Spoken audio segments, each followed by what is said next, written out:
तो भैया नमस्ते, हम हैं करमवीर और आप देख रहे हैं चकल्लस। तो दो लाइन सुन लीजिए कि सुना है बारिश बहुत है तुम्हारे शहर में। सुना है कि बारिश बहुत है तुम्हारे शहर में, ज्यादा भीगना मत।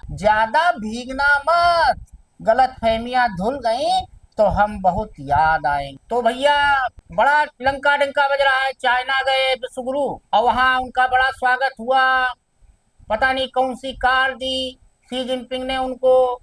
और उसके बाद कल पता चला भैया कि वो जब जा रहे थे एससीओ शिखर सम्मेलन स्थल पर, तो 10 मिनट गाड़ी रुकी रही। फिर पुतिन आए, मोदी जी, दो लोग अकेले गाड़ी में 45 मिनट, मतलब जब तक पहुंच नहीं गए समारोह स्थल तक 45 मिनट तक विश्वगुरु नॉन बायोलॉजिकल उन्होंने पुतिन से बात। अब हमारा भैया सर चकराया कि भैया मोदी जी को अंग्रेजी बहुत अच्छी नहीं आती, बिना टेलीप्रॉम्प्टर के वो हिंदी नहीं पढ़ पाते, अंग्रेजी तो दूर की बात है।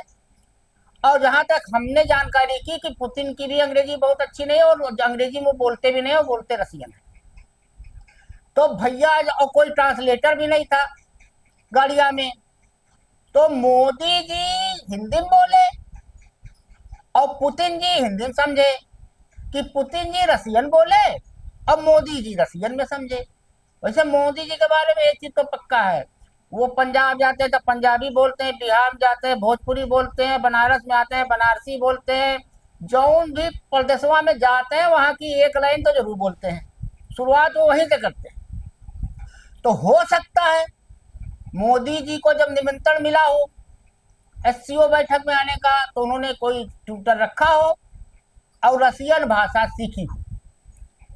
तो अगर उन्होंने रसियन भाषा सीखी तो इसका मतलब ये है भैया कि भैया विद्वान आदमी है, नॉन बायोलॉजिकल हमारे। अब अभी तक हम नहीं समझ पाए। अगर आप में से कोई समझा पाएगा तो नीचे कमेंट बॉक्स में डाल दीजिएगा कि कौन सी भाषा उन्होंने बात किया है। चूंकि मोदी जी नॉन बायोलॉजिकल, तो जो नॉन बायोलॉजिकल होता है उसको सारी भाषाएं आती हैं, क्योंकि वो सबसे परे होता है, ब्रह्मांड से परे होता है।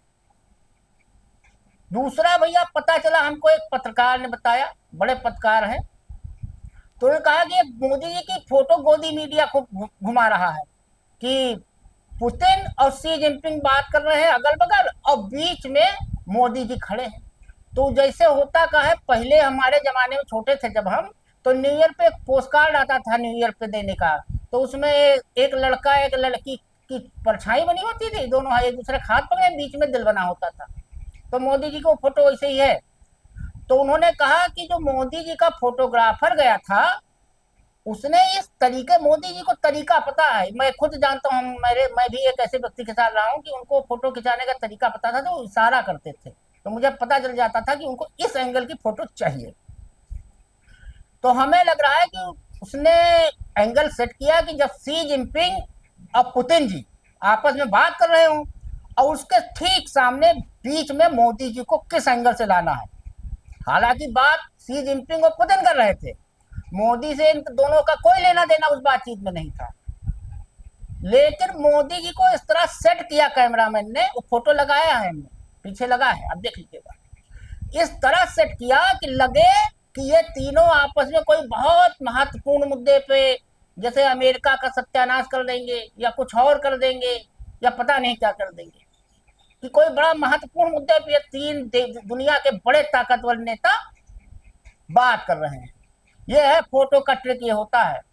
और दूसरी एक तस्वीर मैंने देखी, तस्वीर का वीडियो है, शी जिनपिंग से मोदी जी हाथ मिला रहे हैं। तो मोदी जी की खासियत, जो कंधे फाड़ रख देते हैं, हंस देते हैं, तो शी जिनपिंग ने एक बार भी सेकंड नहीं किया, उन्होंने ऐसा हाथ आगे किया रोबोट की तरह, और ये मार उसको झटके पटके लटके पड़े हैं उनके हाथ को शी जिनपिंग के। शी जिनपिंग बिल्कुल खड़े हैं, मोदी जी तो आदत है उनकी, वही उनको दिखाना रहता है कि देखो हम लाल आंख नहीं दिखा पाए, 56 इंची नहीं दिखा पाए, लेकिन हथवा खूब हिलाए। अब भैया मोदी जी आएंगे, उनकी माँ का अपमान हो गया तो कह रहे पूरे देशवा का अपमान हो गया, वो तो खैर अलग बात है।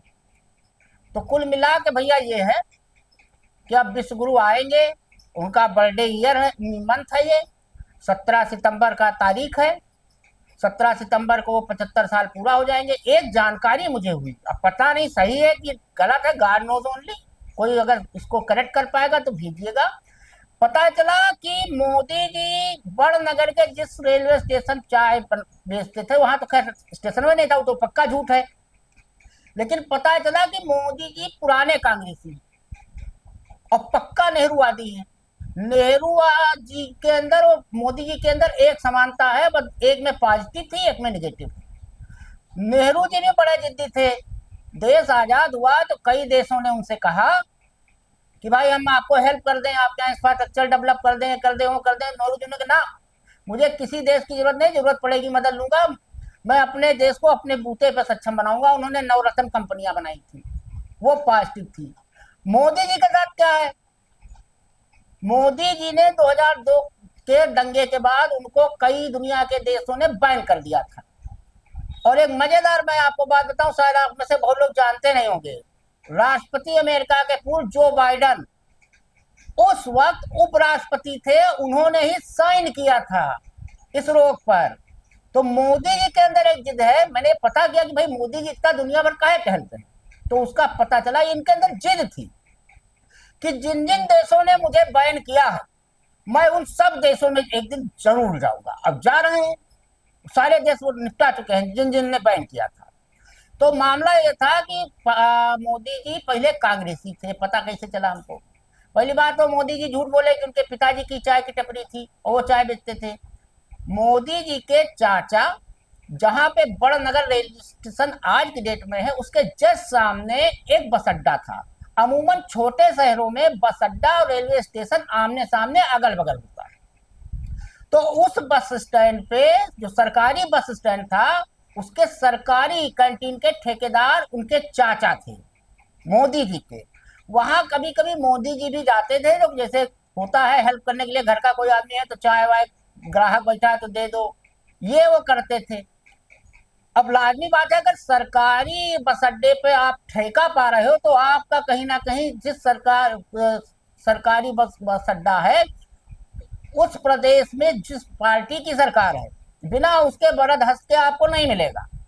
तो लाजमी बात है उनके चाचा का कांग्रेस से कहीं ना कहीं संबंध रहा होगा, तभी उनको ठेका मिला होगा। कुछ लोग ये भी बताते हैं कि कांग्रेस का पोस्टर वोस्टर भी बचपन में चिपकाते थे। अब भगवान जाने, लेकिन ये पता चला तो हमने कहा आपको बता दे। तो आज के लिए इतना ही, धन्यवाद।